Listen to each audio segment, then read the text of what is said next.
નમસ્કાર, હું અંકિત. રામનવમીના બધાને જય શ્રી રામ. અને આજનો ટૉપિક આપણો આ જ છે, રામ ભગવાન જ.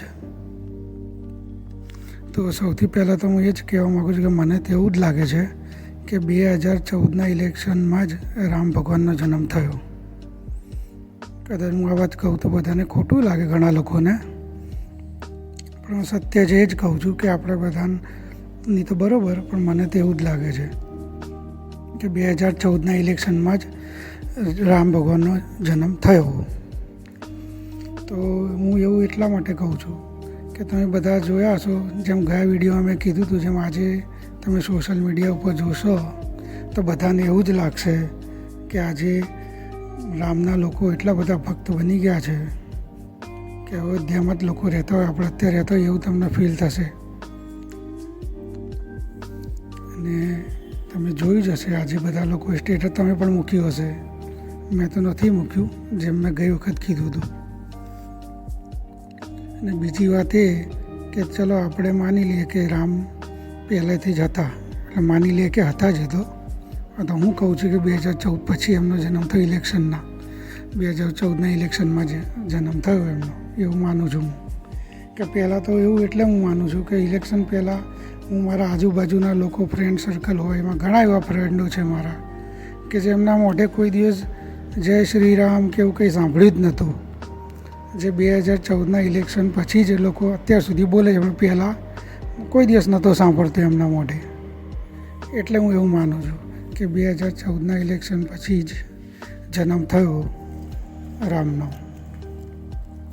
અને બીજી વાત એ કે આપણે જય શ્રી રામ આપણે કહીએ છીએ, કોઈને બોલાવડાવીએ છીએ, તો આપણે સામે જે બીજા ધર્મનો હોય છે, કોઈ ધર્મનું નામ નથી લેવું, પણ લઈએ તો એમાં કંઈ ખોટું નહીં. તો આપણે બોલાવડાવીએ કે ભાઈ તમે બોલો જય શ્રી રામ. તો ચાલો, હવે બોલશે કે નહીં બોલે હવે પછીની વાત છે, પણ આપણે બોલાવી, જબરજસ્તીથી બોલાવીએ છીએ. અને મારે પોતાની વાત હું કરું તો હું તો બોલું જ છું. બીજા ધર્મવાળા ધારો કે મને કોઈ એમ કે જય શ્રી રામ, તો હું બોલું છું જય શ્રી રામ. અને બીજો થોડી વાર પછી હું જોબ એવી જગ્યાએ અલગ અલગ લોકો આવતા જ હોય છે, અને કોઈ મને કદાચ એમ બોલી દે, બને છે એવું કોઈ દિવસ કે સલામ વાલેકુમ, તો વાલેકુમ સલામ પણ બોલું છું. બોલવામાં કંઈ હું નાના બાપનો નથી થઈ જવાનો.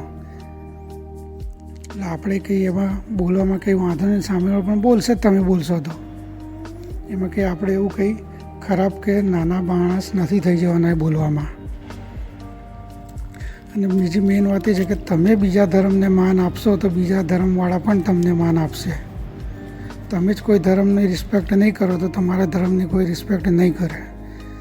એ વાત તો માનવી જ પડે તમારે. કેમ કે તમે નોર્મલ લાઈફમાં કહેતો કે આપણે બીજા કોઈને માન આપીએ તો આપણને કોઈ માન આપે, તો એ જ વસ્તુ આમાં છે.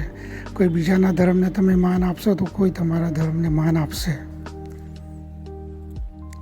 અને બીજું, હમણાં જેમ કીધું કે જબરજસ્તીથી બોલાવો જય શ્રી રામ, પછી જય શ્રી રામના નામે તમે તોડફોડ કરો, એ બધું યોગ્ય ના કહેવાય. આ આજકાલના પબ્લિકના લોકોને યોગ્ય લાગતું હશે એ બધું કરવું, પણ યોગ્ય ના કહેવાય. યોગ્ય એટલા માટે ના કહેવાય કે રામ, તમે અત્યારે લોકો જેટલા જય શ્રી રામ કરતાં ફરતા હશે દેખાવ કરવા, મેં કોને આખી ગીતા વાંચી હશે? મેં તો નથી જ વાંચી એક પણ શ્લોક, પણ લોકો કરતા હોય છે એને કોને વાંચી?